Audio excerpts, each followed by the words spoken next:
Eu cubro política e polícia há quase 20 anos. E a gente percebia exatamente neste grupo distinto uma diferença em vários quesitos, sejam relativos à idade, seja relativo ao comportamento e à própria vestimenta.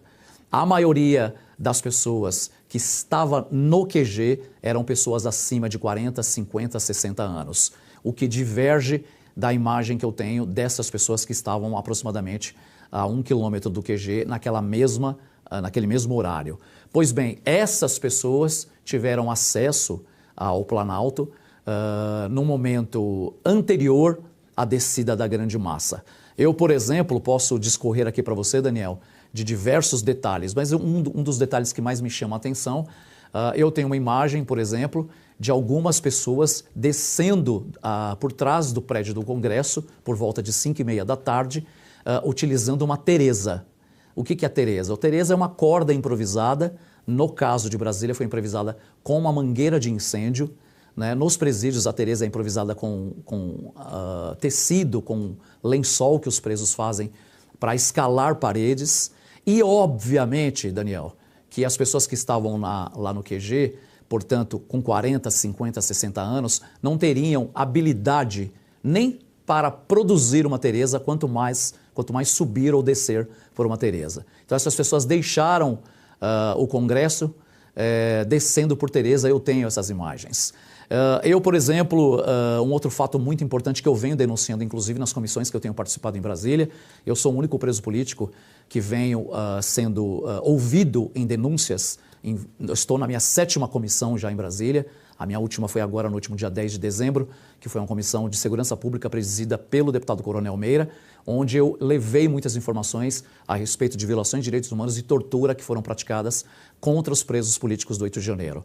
Então, naquele momento da minha cobertura, eu, por exemplo, tenho imagens de Celina Leão, governadora em exercício do Distrito Federal, na janela do Palácio da Justiça, ao lado de Flávio Dino, assistindo a toda a quebradeira.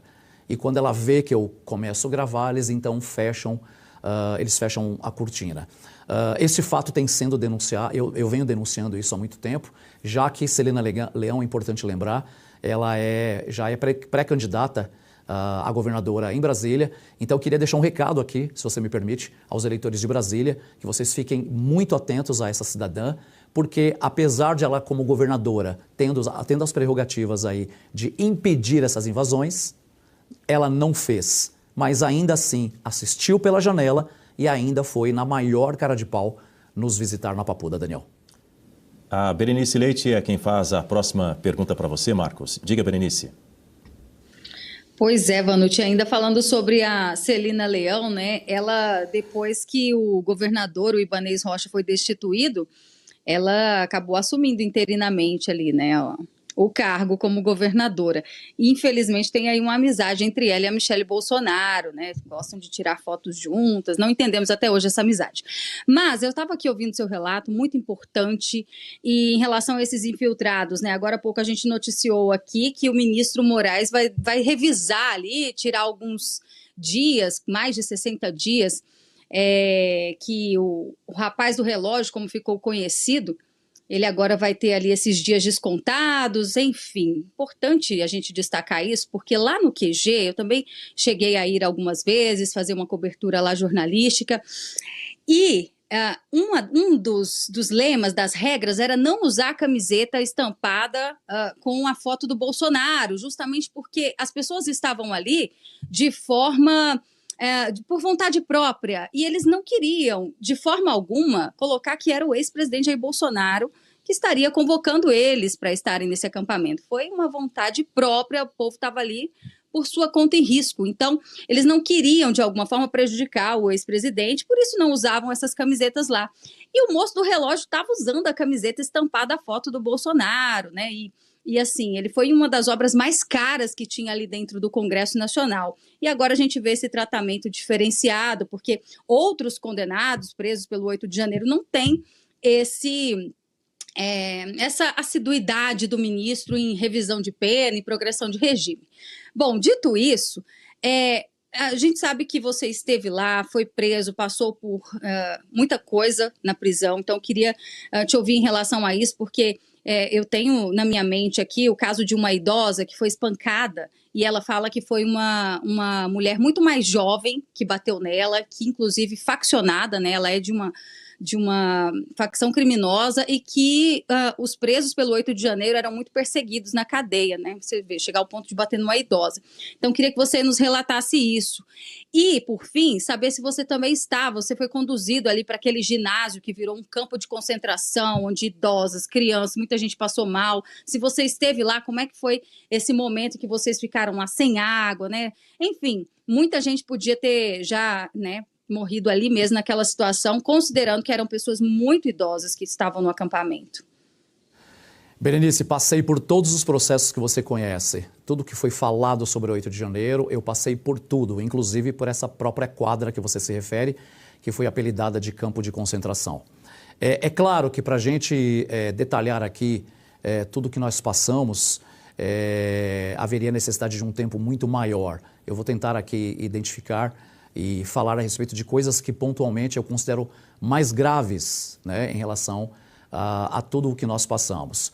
Bom, como eu falei para o Daniel agora no início, eu fui preso na segunda-feira, então eu fiz a cobertura no domingo, voltei para o QG por volta de 6 horas da tarde, lá acabei precisando colocar meu telefone para carregar, fui convidado a dormir por ali porque eu estava muito cansado, uma das barracas ali me ofereceu comida e eu acabei dormindo ali numa das barracas do QG e acordei no dia seguinte nós acordamos, melhor dizendo, com o QG todo cercado.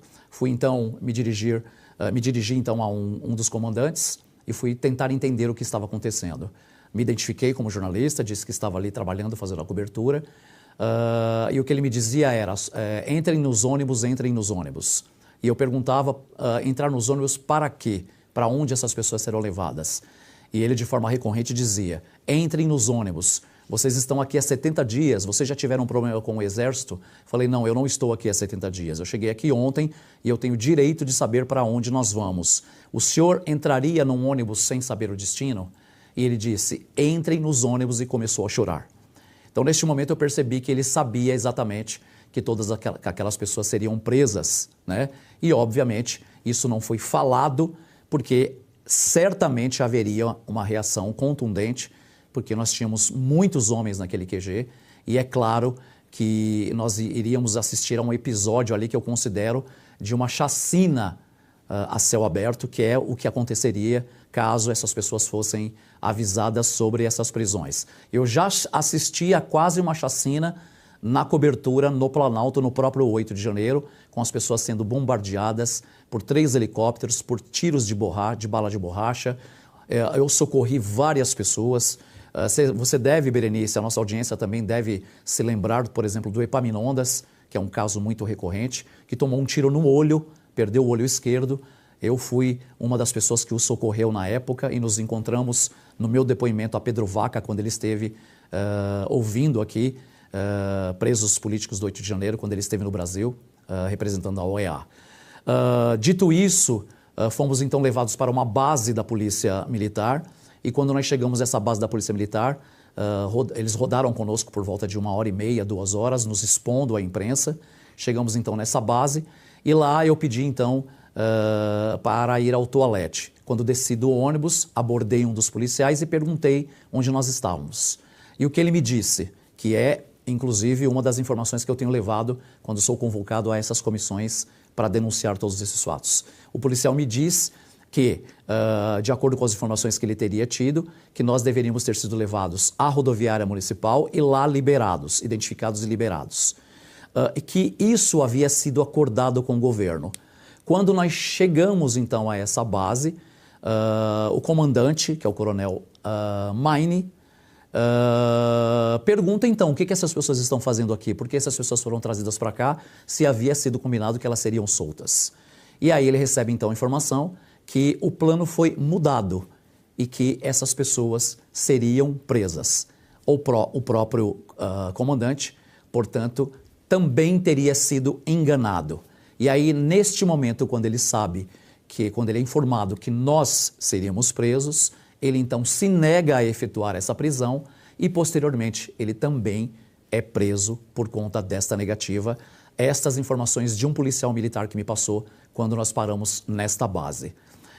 Eu posso prosseguir, Daniel? Sim, fica à vontade. A partir daí fomos levados então para a quadra da Polícia Federal, né, que é uma quadra poliesportiva mesmo, um ginásio poliesportivo, cerca de 3.000 pessoas, muitas pessoas passando mal, muitas pessoas adoentadas.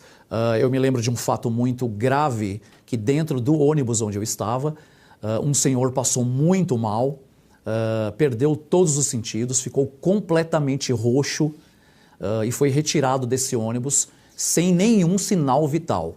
E até hoje eu não tive informações a respeito desse cidadão, o que ocorreu, se ele realmente faleceu. E se ele faleceu, essas informações estarão escondidas, porque eles não vão deixar com que essa informação vaze.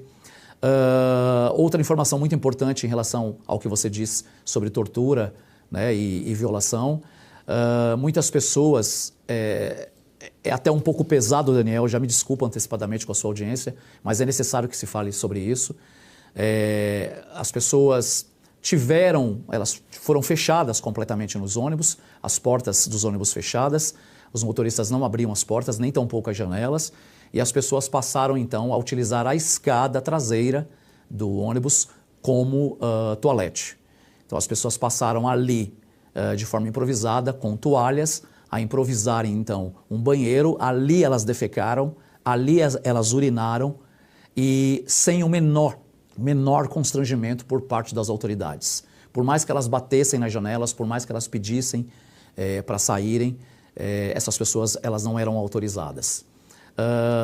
Já na quadra, muitas pessoas jogadas ao chão, apenas um banheiro com todos os vasos completamente entupidos, com os dejetos inclusive saindo pelos vasos, a água cobrindo todos os nossos pés no chão, na altura da canela, um banheiro apenas para todas as pessoas, inclusive mulheres e crianças e animais presos conosco, cerca de 3.000 pessoas. Ali nós passamos 3 dias, né? Essas pessoas paulatinamente elas eram ouvidas, fazia-se uma fila para serem ouvidas do outro lado da avenida pela Polícia Federal. Eu fiquei por último, tentei ficar por último, porque justamente eu queria tentar entender o que acontecia com essas pessoas que eram ouvidas antes de mim, né? E aí, quando chegou o meu momento da minha oitiva, o advogado que eu contratei ali apresentou os meus vídeos como repórter, dizendo que eu era um jornalista, que eu estava ali cobrindo as manifestações.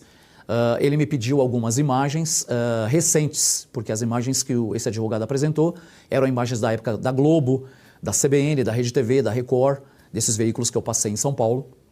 E o delegado me fez um questionamento muito absurdo, perguntando se eu não tinha imagens mais recentes.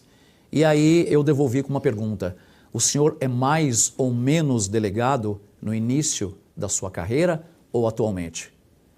Se os meus vídeos não comprovam para o senhor que eu sou jornalista, por serem vídeos de 2019, 2020, qual é o problema nisso, né?